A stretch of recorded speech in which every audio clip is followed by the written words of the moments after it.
Okay, I'm here with Poppy. This is Poppy. She is gorgeous. Sit. Remember, the more you say it, the less you mean it. So I'm only saying it once. If she doesn't sit, she doesn't get the reward. There's no punishment. She just doesn't get the reward. In this video, I'm going to show you how you can use counter conditioning to stop a dog from reacting to sounds. Now, Poppy is a fearful dog, and so I think the reason she barks so much is because she's concerned that she thinks she's in charge of security, and so she has cortisol, the stress hormone in her blood, and every time something happens, it startles her. Just like if we were in line at a haunted house and somebody taps us on the shoulders, like, what? Because you expect the guy with the fake chainsaw to come out and kind of scare you. So I'm going to give you a demonstration of before, and then hopefully we'll have an after. This is where you bark like you did before. There you go. Okay. So basically, this is what we call, these are what we call triggers. That sound is associated with the door opening. You see Poppy ran away. You can just keep the camera on me. And so she's expecting something to go on. Now, she's more comfortable now than she was before because I've earned her trust because I haven't been trying to pet her. I've given her a copious amount of treats.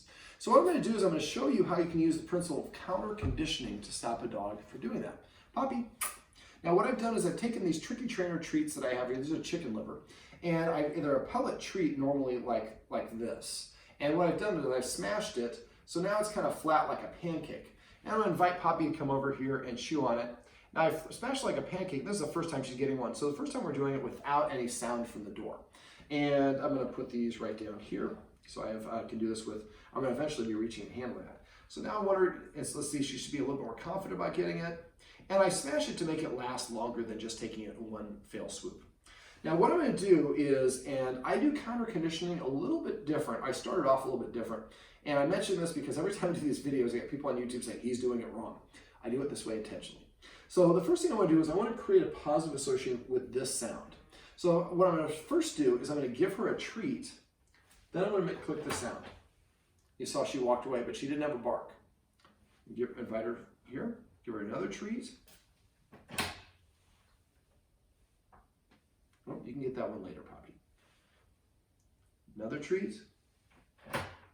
Notice that she didn't walk as far away. Now I did drop a treat, but I don't think that's why. So now this is the first time. I do this about 3 or 4 times. I give the reward first, then the stimulus, which is the sound here is how we refer to it, happens. So now I give another one. And then I give it, let's split this in half. You're a little girl. It's LA. You have to keep your figure. This town is kind of crazy that way. All right. So again, I give another one. Now what I'm going to do is I have another one. I'm going to do the sound treat. So now what we're doing is essentially making this sound the command word that I'm about to get a treat. And I can say door if I want, but I don't think it's really necessary. So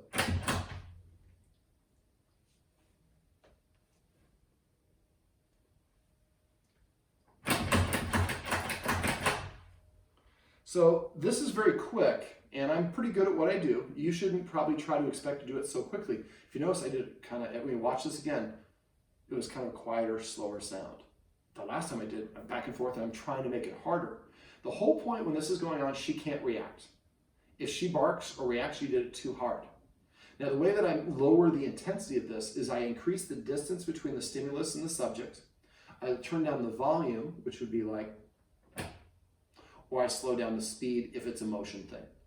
So the idea is you keep on going at the dog's pace, wherever the dog feels comfortable, and gradually let them work up. Now, the first part where I did it, I just do that the first couple times, maybe the first or second time. So you give the dog the treat, then they hear the stimulus for about 3 or 4 treats, and then you switch it. Now the stimulus happens, then the treat, and then maybe the next time you do it, you might, again, first time or second time, treat, and then stimulus, and then you flip it again. And after that point, it's always stimulus and then treat only. So that makes this an indicator. You can do the same thing here. So what we're doing is we're helping her create a positive association. The other thing that you notice that's not happening, nobody's coming through. We're doing this in the easiest version possible. When there's a guest there, she smells the guest. You don't want your guest to wait outside, so we get apprehensive, and the dog feels like, my humans are nice and relaxed. Suddenly they got apprehensive. What's different? Oh, there's some SOB outside the door. That person has disturbed the peace. I have to yell at them and let them know that they're not welcome. After a while, they think this is a positive thing. So eventually you could do this with people outside. And when you do that, I would again look for the easiest version of it. What's the easiest version? When one of the guardians are the person on the other side of the door coming home from work. Now, we can also set the dog up for success for these sort of things. I talked about some creative ways of exercise off camera. Exercising the dog first, giving it 10 minutes to relax, then practicing this, sets it up and makes it easier for her, because we can probably release a little bit of that cortisol with some exercise, and the exercise helps the dog be more relaxed. I can do the same sort of thing. Poppy doesn't like, and I'm not going to do it here. You've already saw how she responds, and again, I want this to be positive. Now, if I have a guest come over, one of the guardians said, if a guest comes over, she barks if they get up to go to the bathroom. So if I were to get up right now, she'd probably bark. So what I'm going to do is I'm going to give her a treat first, then I'm going to stand up. And see how she took a couple steps away. And I stood up in a very fluid movement. Don't jerk up immediately. And then I'm going to do it again. Treat, stand. Treat, stand. And for her, your indicator is, does she move away and how far does she move away? So, treat, stand. Actually, I kind of did that one backwards. I started to transition in my brain and didn't fully formulate it. So again, treat, stand. That time she didn't move away. So now what we're going to do, stand, treat. Now when your guests are here, we would like them not to catch her by surprise. They're going to do that. So again, we want her to pay attention. So if she's looking that way and they stand up, what are you doing? It caught her by surprise. Sorry, I spit a little bit, didn't I? Sit. So the idea for this is she gets more and more comfortable and relaxed. And again, the person standing means I'm getting a treat. She'll go up to the person like, can you get up, please? I want to get another treat. So we're creating a positive association. And this is the foundation of modern dog training. It's force-free, it's punishment-free. It creates, and this is using dog psychology, this is operant conditioning here. And so what we're teaching the dog is standing up is an indicator that you're going to get a treat. Or and sometimes it's someone sneezing, someone coughing. So you have to fake those things. And at first when I'm coughing, it's like, treat. And eventually it's like, treat. So she came out, but she didn't bark that time. So we're already starting to help her feel more confident about these things. So you can make a list of all the things. Sounds outside the apartment, she probably reacts to. People walking up the stairs and going next door, that door opening, she probably barks at that. The mail carrier coming, if you have a mail slot here, barks at that. So make a list of all these things, systematically counter condition her for all of them. So the mail carrier represents, I get treats. I like the mailman. I like the neighbor coming by. I like the sirens or the sounds I hear in downtown Santa Monica because they're associated with me getting a treat. Now, I'm gonna give you a little bit of a bonus if you have a fearful dog. Normally, Poppy likes to bark at people when they come into the house, and she barks a little bit, and then she settles down, and then they get up, and she barks again. So what we talked about previously, we'll handle that, but let's do a little bit of a bonus. I like to give everybody try to solve all the problems at once if I can.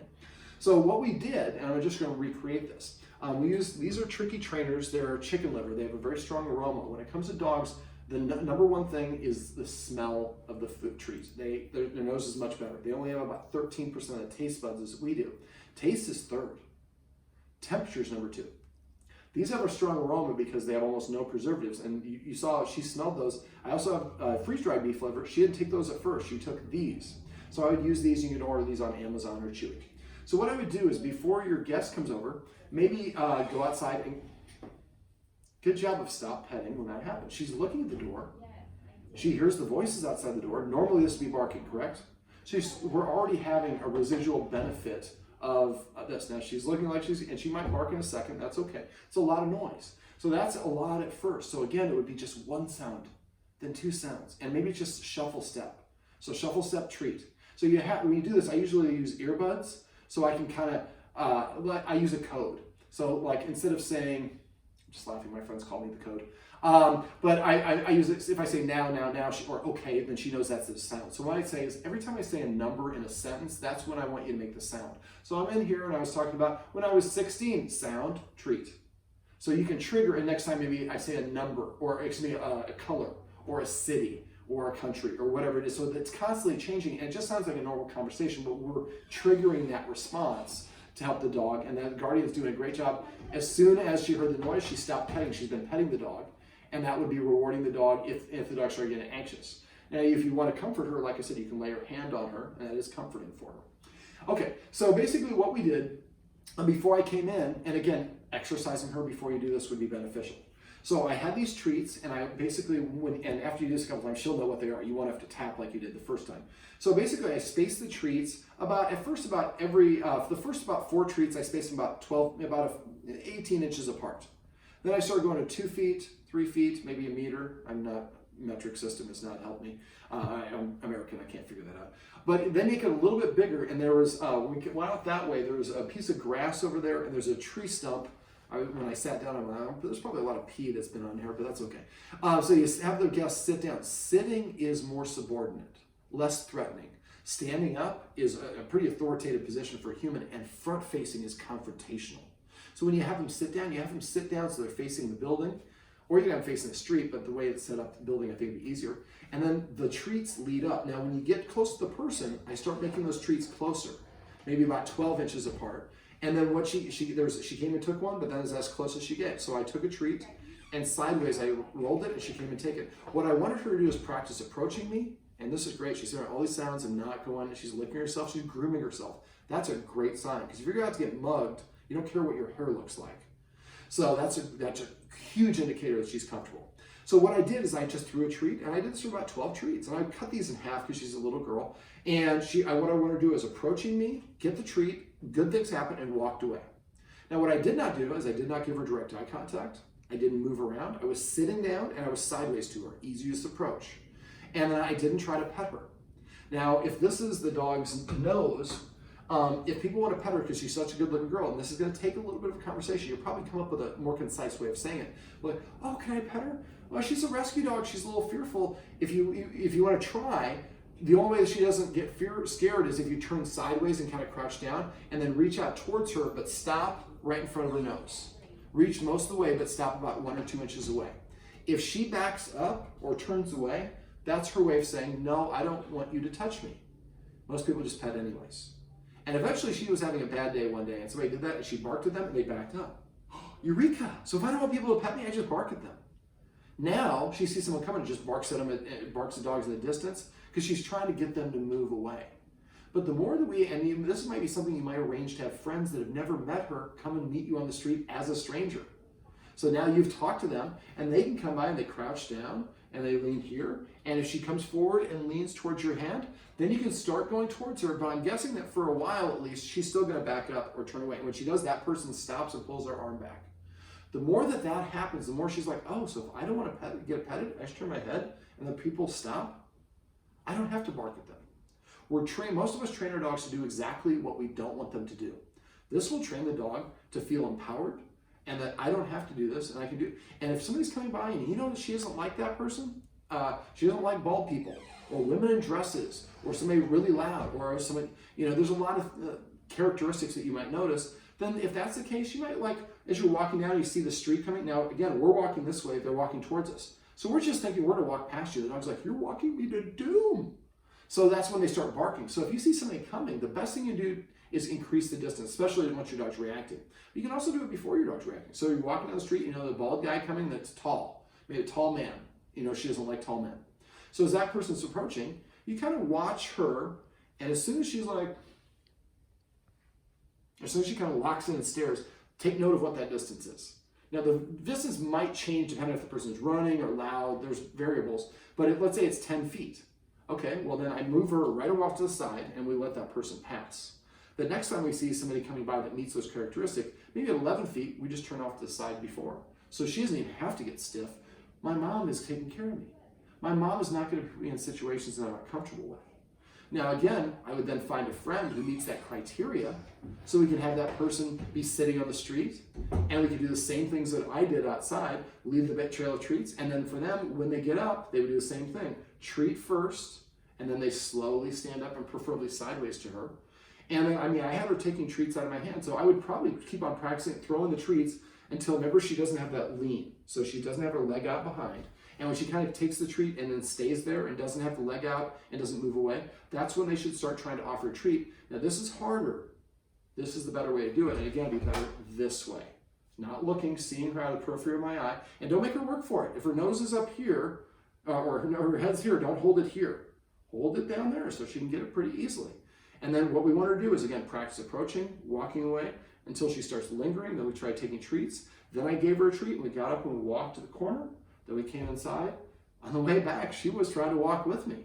And I stopped her every once in a while, I gave her a treat. She hasn't barked at me aside from doing that trigger since then. So if you get in the habit of doing these things, the dog will learn that these people in these situations are not to be feared. We help to build a positive association. Dog feels nice, relaxed, and comfortable. We're going to go ahead and pan down to show how relaxed and comfortable she is now. It doesn't get much more comfortable than that. All right, so these are some tips and tricks you can use if you have a dog that's fearful of sounds or people coming into your house.